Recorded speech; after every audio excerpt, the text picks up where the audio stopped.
దక్షిణాపల్లి అనే గ్రామంలో అనామిక శారద అనే అత్తాకోడళ్ళు ఉన్నారు. అనామిక శారద ఇద్దరు కూడా పరమశివుడికి భక్తులు. ఇద్దరూ శివయ్య గుడి దగ్గర పళ్ళు పూలు అమ్ముకుంటూ ఉంటారు. అనామిక పువ్వులు కట్టి అమ్ముతూ ఉంటే అత్తగారు కొబ్బరికాయలు పళ్ళు అమ్ముతూ ఉంటుంది. అలా వచ్చిన కొంత డబ్బుని దేవునికి దక్షిణగా ఇస్తూ ఉంటారు వాళ్ళిద్దరు.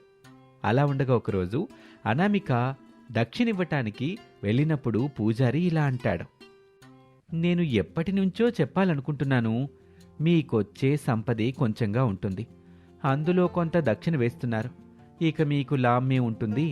పైగా మీ ఇద్దరు భర్తలు లేనివాళ్ళు, 3 చిన్న పిల్లలున్నారు, కుటుంబమే గడవటం కష్టంగా ఉంటుంది మీకు. ఎందుకమ్మా దక్షిణ వేస్తారు? ఆ దేవుడికి తెలియనివా మీ కష్టాలు? ఆయనకి అన్నీ తెలుసు. మీరు దక్షిణ వెయ్యాల్సిన అవసరం లేదు. ఆ పరమశివుడిచ్చిన దాన్ని తిరిగి ఆయనకివ్వక ఎవరికిస్తాం చెప్పండి? ఇంకా కష్టాలంటారా? ఆయనే కష్టపెడతాడు, ఆయనే సుఖాలను అందజేస్తాడు. ఎప్పుడు ఏ సమయంలో ఏది ఇవ్వాలో ఆయనకి బాగా తెలుసు. మా గురించి మీరు జాలి చూపించినందుకు చాలా సంతోషమండి, మరేం పర్వాలేదు అని చెప్పి దక్షిణిచ్చి వచ్చేస్తారు అత్తాకోడళ్ళిద్దరూ. వాళ్ళలా వెళ్తూ వెళ్తూ మాట్లాడుకుంటూ ఉంటారు. అత్తయ్య, శివరాత్రి వస్తుంది కదా, మనం ఈసారి శివరాత్రిని చాలా గొప్పగా జరుపుకోవాలని నా మనసు ఎందుకో బాగా చెప్తుంది. మనం ఈసారి గొప్పగా జరుపుకోవాలి అత్తయ్య. నేను కూడా దాని గురించి ఆలోచిస్తున్నాను. ఈసారి ఎలా అయినా సరే శివరాత్రిని చాలా గొప్పగా జరుపుకోవాలి. కానీ ఒక్కటే బాధ అత్తయ్య, స్వయంగా శివయ్యకి మన చేతులతో అభిషేకం చేసే భాగ్యం దొరకదు. అలాంటి భాగ్యం దొరకాలని ఎప్పటి నుంచో ఆ శివయ్యని అడుగుతున్నాను. ఆ భాగ్యాన్ని ఎప్పుడు ఇస్తాడో ఏమో. ఆ భాగ్యాన్ని త్వరగా వచ్చేలాగా నేను కూడా శివయ్యని ప్రార్థిస్తానులే. అలా వాళ్ళిద్దరూ మాట్లాడుకుని అక్కడి నుంచి ఇంటికి చేరుకుంటారు. అక్కడికి వెళ్ళిన తర్వాత నవ్య భవ్య ఇద్దరూ కూడా చాలా సంతోషంగా వాళ్ళ దగ్గరికి వెళ్తారు. అమ్మా, ఈరోజు ఇంటి పని మొత్తం ముగ్గురం కలిసి చేసేసాం. అన్నయ్య కూరగాయలు తీసుకురావడానికి మార్కెట్కి వెళ్ళాడు. మేమిద్దరం ఇక్కడే కూర్చొని ఆడుకుంటున్నాం. నా బంగారు తల్లులు, ఎందుకమ్మా అంత కష్టపడుతున్నారు? ఎవరు చెప్పారు ఇలా పనులు చేయాలని? మా టీచర్ చెప్పారమ్మా, ఇంట్లో అమ్మా నాన్నలకి సహాయం చెయ్యాలని. నువ్వు నానమ్మ మా కోసం కష్టపడుతున్నారు కదా, అందుకే ఈ రోజు నుంచి మేం కూడా మీకు సహాయంగా ఉంటాము. మంచి పిల్లలు. సరే, మార్కెట్కి వెళ్ళడానికి అన్నయ్యకి డబ్బులు ఎక్కడి నుంచి వచ్చాయి ఇంతకే? అన్నయ్య మీరు ఇచ్చిన డబ్బులు ఖర్చు పెట్టకుండా దాచిపెట్టుకుంటున్నాడు. ఆ డబ్బులతోనే కూరగాయలు తీసుకొస్తానని చెప్పాడు నానమ్మ. ఆ మాటలు విని అత్తాకోడలిద్దరూ ఎంతగానో సంతోషపడతారు. ఇంతలో అనామిక కొడుకు అక్కడికి వస్తాడు, కూరగాయలు తీసుకొస్తాడు. ఇక వాళ్ళిద్దరూ పిల్లాన్ని పొగుడుతూ వంటలు చేసేస్తారు. ఇక అందరూ భోజనం చేసి ప్రశాంతంగా విశ్రాంతి తీసుకుంటారు. అలా ఆ రోజు గడిచిపోతుంది. ఇక మరుసటి రోజు ఉదయం అనామిక నీళ్లు కాయడానికి చూస్తే కట్టె పుల్లలు అయిపోతాయి. ఆమె పుల్లల కోసమని దగ్గరలో ఉన్న చెట్టు దగ్గరకు వెళ్తుంది. అక్కడికి వెళ్లి చూస్తే అక్కడ పెద్ద చెట్టు తొర్రలో శివలింగం కనిపిస్తుంది అనామికకి. మొదట ఆ శివలింగాన్ని చూడగానే అనామిక చాలా కంగారు పడిపోతుంది. శివలింగం ఎవరెక్కడ పెట్టారు? శివయ్యకి పూజలు లేకుండా ఇక్కడ ఎంతకాలం ఉన్నారో ఏమో. శివయ్య, వాళ్ళని క్షమించయ్యా అంటూ ఆ శివలింగాన్ని తీసుకుని ఇంటికి వెళ్తుంది. అత్తగారికి జరిగిన విషయం మొత్తం వివరంగా చెప్తుంది. అత్తయ్య, నిజం చెప్పాలంటే దేవుడు మన కోరిక తీర్చడం కోసమే మనకి శివయ్య రూపాన్ని ఇలా అందజేశాడో ఏమో. ఆయనకి స్వయంగా అభిషేకం చేయాలనే కోరిక తీరుతుంది. నేను ఇప్పుడే శుభ్రం చేసి లోపల ఉంచుతాను. ఎంచక్క శివరాత్రి రోజు మనం పూజ చేసుకోవచ్చు కదా. వద్దా నమ్మేక, అట్లా చేయకూడదు. ఎందుకంటే శివలింగం ఇప్పుడు ఇంట్లో ఉండకూడదు.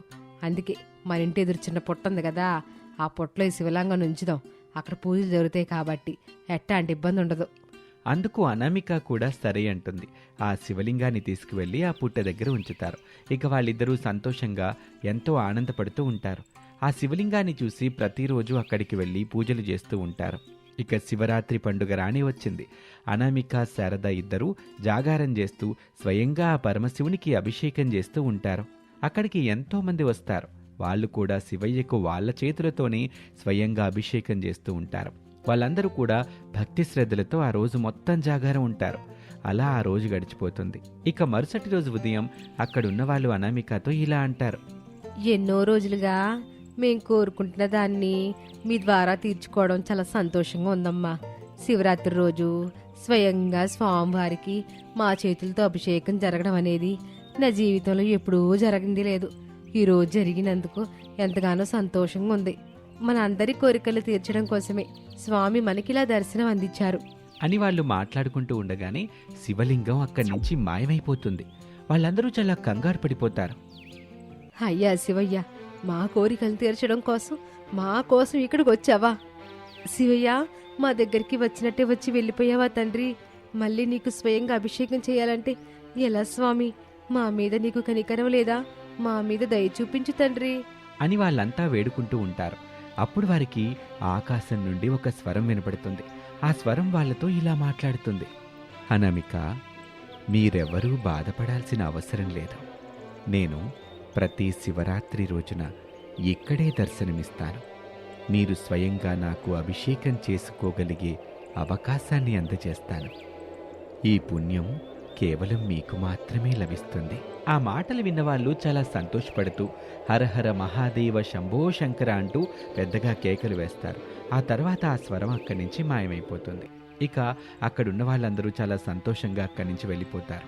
కొన్ని రోజులు గడుస్తాయి. అత్తాకోడలిద్దరూ తమ కొత్త వ్యాపారాల్లో బాగా అభివృద్ధి పొందుతూ ఉంటారు. బాగా డబ్బు సంపాదిస్తారు.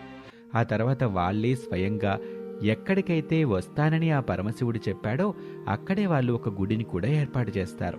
అక్కడ ప్రతిరోజు పూజలు చేసుకుంటూ ఉంటారు. ఇక అనామిక, శారద చూస్తూ ఉండగానే రోజులు గడిచిపోతూ ఉంటాయి. మళ్ళీ శివరాత్రి రోజు రానే వస్తుంది. ఆ రోజు అందరూ అక్కడికి చేరుకుంటారు. శివయ్య ఎప్పుడొస్తారా అని ఎదురు చూస్తున్నాను. మన శివయ్య ఖచ్చితంగా వస్తా అని చెప్పారు కాబట్టి ఖచ్చితంగా వస్తారు. భక్తి శ్రద్ధలతో ఆయన్ని కొలుచుకుందాం. శివయ్య వచ్చే వరకు ఆయన రాక్ కోసం పూజ చేద్దాం అని అంటుంది. ఇక అందుకు వాళ్ళందరూ సరే అని పాటలు పాడడం మొదలు పెడతారు. కొంత సమయం తర్వాత శివయ్య శివలింగంలాగా అక్కడ ప్రత్యక్షమవుతాడు. అది చూసి వాళ్ళు మరింత సంతోషపడుతూ పూజలు చేయటం మొదలు పెడతారు. అందరూ ఆ రోజు జాగారం కూడా ఉంటారు. స్వామి, నీ దయవలన ఇప్పుడు మేము చాలా ధనవంతులమయ్యాం. కానీ ఏదో తెలియని లోటు, అదేమిటో అర్థం కావట్లేదు శివయ్య. నీ మనసులో ఉన్న బాధ ఏంటంటే ఎవరికైనా సహాయం చెయ్యాలి, దాన ధర్మాలు చెయ్యాలి. కానీ దాన ధర్మాలు చేస్తూ పోతూ ఉంటే మనకి చివరికే మిగలదు అన్న ఆలోచనలో ఉన్నావు, అంతేనా? అవును స్వామి, మీరు చెప్పింది నిజం. కానీ నా మనసు ఉండలేకపోతుంది. చూడు అనామిక, దాన ధర్మాలు చేయటం అనేది మనిషి యొక్క బాధ్యత. నీకు నేను తోడుగా ఉన్నంత వరకు నీ సిరి సంపదలకు ఎలాంటి లోటు ఉండదు. ఆ మాటకి అనామిక ఎంతో సంతోషపడుతుంది. ఆ మాట చాలు స్వామి. ఇక నేను ఎలాంటి బాధలు పడను, భయపడను స్వామి. నాకు ఈ కృప చాలు.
చాలు. ఇక అందరూ వాళ్ళ యొక్క సమస్యలు చెప్పుకోవటం మొదలు పెడతారు. శివయ్య వారందరి సమస్యలకి పరిష్కారం చెబుతూ ఉంటాడు. స్వామి, ఉన్నట్టుండి ధనవంతులు కావాలంటే ఏం చేయాలి? నాకు చాలా బాధగా ఉంది. మా ఇంట్లో ధనం అసలు నిలబడట్లేదు స్వామి అని అక్కడే ఉన్న భక్తుల్లో కాంతం అడుగుతుంది. ఎందుకు నిలబడుతుంది కాంతం? బిచ్చగాడి దగ్గర కూడా నువ్వు దోపిడీ చేస్తున్నావు. నీ వ్యాపారం మొత్తం నిజాయితీగా ఏ రోజైనా చేసావా? ప్రతి చోట అక్రమం, అన్యాయంతోనే గడుపుతున్నావు. తూకం వేసే దగ్గర నుంచి డబ్బు ఇతరులకు ఇచ్చే వరకు నీదంతా మోసం. అలాంటప్పుడు లక్ష్మీదేవి నిన్నెలా కరుణిస్తుంది? నీ యొక్క బుద్ధిని మార్చుకున్న తరువాతే నీకు ధనప్రాప్తి జరుగుతుంది. ఇక ఆ శివయ్య చెప్పిన మాటలు అక్కడున్న వాళ్ళందరూ వింటారు. చూడండి, మీరు ఒకరి మీద ఒకరు ఇలా చాడీలు చెప్పుకోవటం మానేయండి. అది అంత మంచిది కాదు. ఎవరు చేసిన పాపాలకు వారు కర్మలని అనుభవిస్తారు. లేనిపోని నిందలు వేసి మీరు పాపాన్ని మోయకండి. లోపాలు లేకుండా మనిషి ఉండడు కదా స్వామి. మేము చేసిన పాపాలన్నింటినీ దయతో మీరు మమ్మల్ని క్షమించండి. అలాంటివి మానించి ఇక ఎప్పుడూ కూడా జరగవు స్వామి. మీరు ఎప్పుడైతే నీతి బాటలో నడుస్తారో అప్పుడు మీకంతా కలిసొస్తుంది. మొదట్లో కొంచెం కష్టం నష్టం జరిగినప్పటికీ కొంతకాలం తర్వాత మీకంతా మంచే జరుగుతుంది. మీరు మంచి చేస్తే మంచి జరుగుతుంది, చెడు తలిస్తే చెడే జరుగుతుంది. ఇప్పటికైనా మీరు ఏం చెయ్యాలో ఆలోచించుకొని ఆ బాటలోనే నడవండి.